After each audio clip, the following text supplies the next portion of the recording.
নমস্কাৰ বন্ধুসকল ইয়া পাছনৰ ইউনিট 5 আনান অধ্যায়ৰ ভিডিঅ' পাবলৈ আমাৰ চেনেলটো সাবস্ক্ৰাইব কৰক আৰু আমাক উৎসাহ দিবলৈ লাইক আৰু কমেন্ট কৰক ৰাষ্ট্ৰীয় পাঠ্যক্ৰম গাঁথনি কিমান চনত নিৰ্মাণ কৰা হৈছিল উত্তৰ 2005 চনত An essay on the nature and significance of economic science নামৰ বিখ্যাত পুথিখনৰ ৰচক কোন উত্তৰ Lionel Robins principal of economics নামৰ গ্ৰন্থখন কোনে ৰচনা কৰিছিল উত্তৰ Alfred marshal principles of economics কিমান চনত ৰচনা কৰা হয় উত্তৰ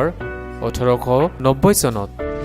An inquiry into the nature and causes of wealth of nation or ৰচক কোন উত্তৰ আদাম স্মিথ